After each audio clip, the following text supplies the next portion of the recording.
Аксы районуна караштуу Үч Коргон айыл аймагындагы Желтибес-1, Желтибес-2 насостук станцияларынын курулуп, пайдаланууга берилгенине 50 жылдан ашып кетти. Желтибес-Дың жер массивин өздөштүрүү боюнча бул аймакка суу түтүктөрү жаткырылган. Алардын мөөнөтү бүтүп пайдаланууда көйгөйлөрдү жаратып келет. Бул суу түтүктөрүн жаңылоого өтө көп сумма талап кылынат. Андыктан өзбекстандыктар суу түтүктөрүн алмаштырбай туруп, анын иштөө мөөнөтүн дагы 50 жылга узартуу технологиясын сунуш кылууда. Өзбекстандан келген Ташкент шаарына караштуу Зарбулак инженердик өндүрүштүк фирмасы америкалыктар менен биргелешип иштешип, суу түтүктөрүн иштөө мөөнөтүн жөнгө салуучу жаңы технологияны ишке ашырышкан. Мына ошол технология менен Желтибес насостук станцияларынын суу түтүктөрү жаңыланмакчы. Бул арзан жана эң ыңгайлуу экендигин меймандар айтышат. Өзбекстан, Кыргызстан, Казакстан. Илгертиден келе жаткан карым-катнашыбыз жакшырып, бир туугандыгыбыз артып жатканына биз да кубанычтабыз. Өткөн жылы Ташкент шаарында кызматташуу боюнча меморандумга кол коюлган.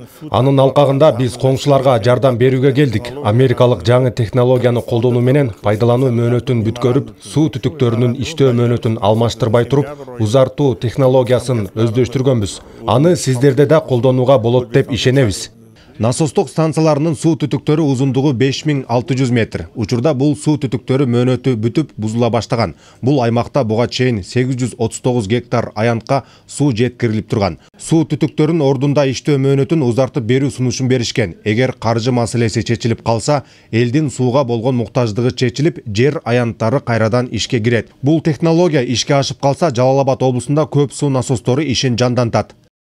Кыргызстандагы өзгөчө Аксы районундагы Желтибес-1, Желтибес-2 каналынын трубаларынын акыбалы жөнүндө болот. Себеби 50 жылдан бери чирип уже начар акыбалга келип калганына байланыштуу ушул Зарбулактын технологиясы менен иш алып барып, ушуну аягына чейин чыгаруу маселеси турат. Азыр булар атайын визит менен келишти. Зарбулактан ушул трубаларды көрүп, иштеткенге болобу, ошол технология менен кылсак болобу деген маселе менен азыр өздөрү ынанып көрүшүп, ушу болот деп айтышты. Эки элдин бир туугандык байланышы артып бараткандыгынын ачык мисалы мына ушул деп айтууга болот. Тагайбек Акматов, Абдумомун Калбаев, Нурболот Мамбеталиев, Аксы району.